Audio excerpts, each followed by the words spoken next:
Live from the Computer History Museum in the heart of Silicon Valley, it's theCUBE, covering OpenStack Silicon Valley 2016. Brought to you by Mirantis. Now, here are your hosts, John Furrier and Lisa Martin. Okay, welcome back everyone. We are live here in Silicon Valley for the wrap up of 2 days of coverage of OpenStack Silicon Valley. This is theCUBE, SiliconANGLE's flagship program. We go out to the events and extract the signal from the noise. I'm John Furrier. My co-host past 2 days, Lisa Martin. Lisa, we look back 2 days, we're wrapping up the show here at OpenStack. This is the Open Cloud Conference. It's really about building and using open source the opportunity for companies to create their own cloud. Obviously the cloud that we know, Amazon Web Services, Google, among others, Azure, Microsoft, among others, VMware has some cloud action going on. But in general, this is kind of a new developer community, and we've heard from everyone. We've heard from luminaries like Lew Tucker, to entrepreneurs like Patrick Riley, from the big players, to companies, entrepreneurs, and we got a good cross-section of the industry here. We did, yeah. And it's playing out like a reality show on Silicon Valley HBO, but not on HBO. We're live here on theCUBE. Your thoughts, what's your perspective? I learned a lot, and what's your thoughts? Oh, absolutely, I agree 100%. I learned a lot as well. I think what we're seeing here, especially being in the heart of Silicon Valley here at the Computer History Museum, Google's down the street, is this is the heart of innovation, and it's really what the community of open source is showing is that they're not afraid of the big bad wolves. The big bad wolves need to play here. The spirit of innovation is really what in some cases drives complexity, but there are people there that are ready to solve that complexity or at least shift it around. I think what we're seeing is that the technology community is embracing the change. Where are we going next, and how are they helping enterprises, smaller organizations to really abstract the technology and focus on meeting the expectations of the customers? And the thing that jumps out at me at this show is the velocity of the pace of change and the developers who are hard charging, really strong developers in this ecosystem, because you talk about app developers, infrastructure guys kind of coming together, DevOps are the best of breed developers, and they're in the trenches and they're moving super fast. So it's like Whitewater Rapids, level 5 kind of category of just super change. These guys are tech athletes. So I find it interesting that they've survived and now thriving. But yet the future is so bright, as Lew Tucker was pointing out, is that a complete sea change of digital transformation where it's no longer those tech guys doing stuff. It is part of the DNA of all companies, because there is a march towards a fully digital company. And if a company isn't fully digital, that means that they will not be competitive, and ultimately either on a downward slide to irrelevance, or in some cases going out of business. So again, a company can pop out of nowhere. The innovator's dilemma is no longer the old model. We heard that from Joe Weinman yesterday. There's new dynamics.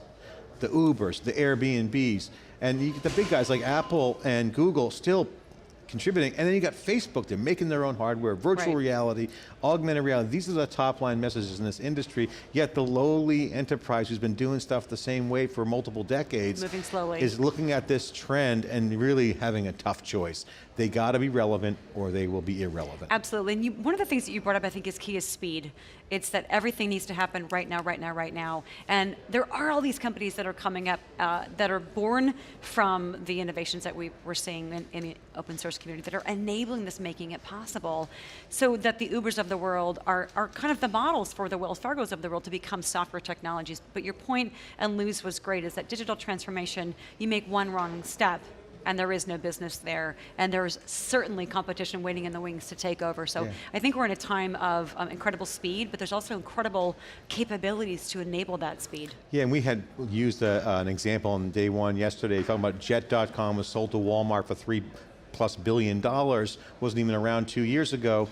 And this is the kind of example that enterprises can either do themselves, or a new entrant, a new entrepreneurial opportunity, could come in and really differentiate on one feature and really change the landscape of a business. So the OpenStack community, using data and all this great stuff, is about really making that happen fast. And literally overnight success can decimate an existing incumbent if they're too slow. Another thing, I agree, another thing about digital transformation that's key that we heard Joe Weinman talked about, Lew Tucker talked about it as well today, is that digital transformation is predicated upon the business and the IT folks aligning. Much easier said than done. We've also heard from a number of folks who said, the challenge with cloud deployments, whether it's on OpenStack or not, isn't technology.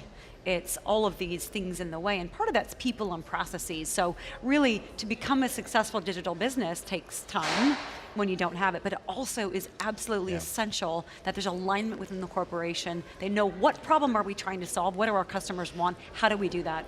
What's exciting for me, and covering all the years now, 7th year at theCUBE, is you hear things and it just pops in your head and you go, I just can't get rid of that thought. And Lou Tucker made a comment, we were asking him about what's changed over the years, and we've seen, and he's certainly seen, a lot of change, a lot of wealth creation, a lot of value creation. He's got a product in the Computer History Museum himself, but he said something profound and it stuck with me, and I'm calling it the Starbucks developer.